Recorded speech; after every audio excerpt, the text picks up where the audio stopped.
A religious perceptional reality was used to replace a spiritual perceptional reality. All right? Because the spiritual sense of reality, you're connected to everything, man. You know, you're connected. But in the religious perceptional reality, see, you committed a crime for being born. See, you're for getting here. Yeah, I didn't make this up. I'm not making it up now. Right? And so anyway, in order to justify being here, to get to stay, right, you had to submit to the male dominator chain of command, the authoritarian system. See, in this new religious reality said that, well, now there's one God. The gods battled it out amongst themselves, see. See, I can't envision, to me, I've never been able to envision gods or goddesses. I can't imagine a creator in a human form.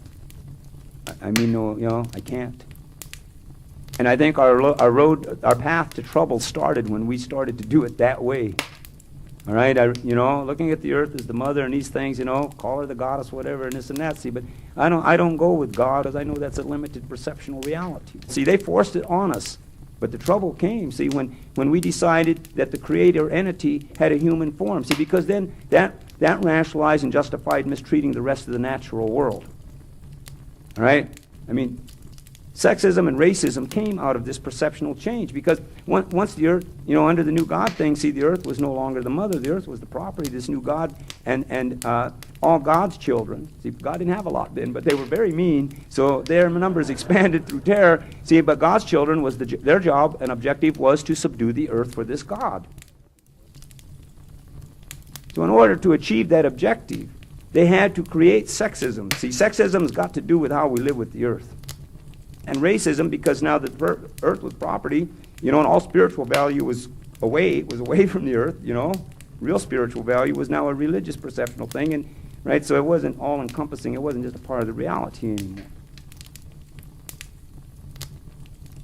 So not a one of our people really went for this. Because it's like, this is a major perceptional reality change.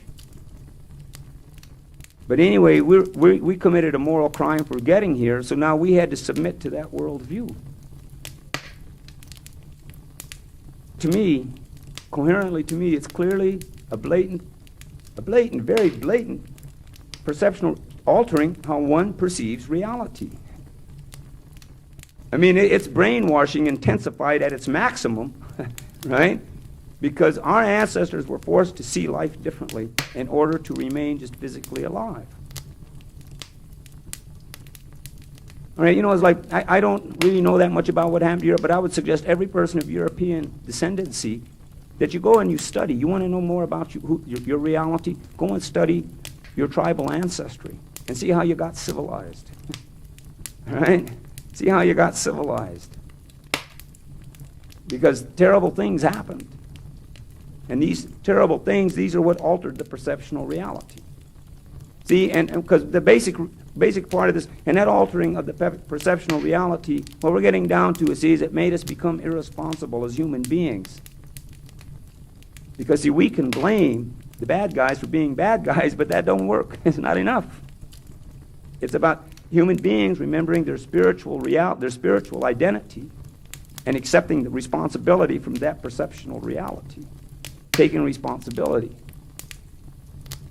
Because the bad guys only get away with what they get away with because we don't take responsibility. Because there's a difference between blaming somebody for something and taking responsibility.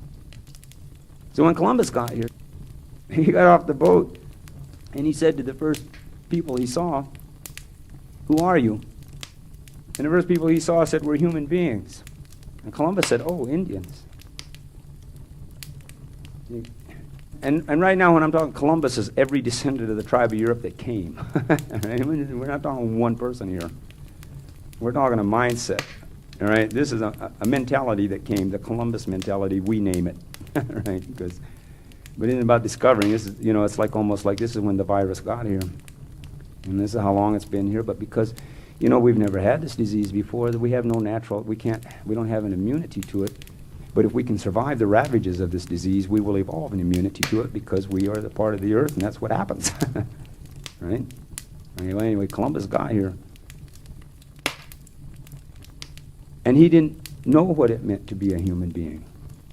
See, that perceptual reality of being a human being and what it really meant had been erased from descendants of the tribes of Europe by the time they got here. So when we introduced ourselves to the European as human beings, they just didn't get it. It wasn't a part of their perceptual reality. They might know how to say the words, right? But being a human being had changed in their reality, right? We know there was an Inquisition. And this Inquisition went on for 400 or 500 years in Europe. The purpose of the Inquisition was to alter the perceptual reality of the descendants of the tribes of Europe, to make them believe and see reality the way the church wanted them to believe and see reality. The church called it, they waged a war for possession. This is important. They waged a war for the possession of the souls of the godless heathens. And to be a godless heathen, you just didn't believe in God. It wasn't part of your reality. Or another way of becoming a godless heathen was to question the authority of the church to do this. See, again, I'm not making this up. You know, this did transpire. These things did happen. And they killed as many people as they could, I guarantee it, in order to get the other ones to submit. So they killed as efficiently as they could with the technology they had at their disposal at that time, all right? And because they created a rationalization as to why to do it, so it just became as efficient as they could do. And at some point, the descendants of the tribes of Europe no longer knew what it meant to be a human being. They just didn't know. They didn't want to know. So the descendants of the tribes of Europe, in the end, had to love what they feared, which was there to possess them. See, and I think it messed up love in a lot of ways, you know, that they haven't unsorted yet. No offense, but...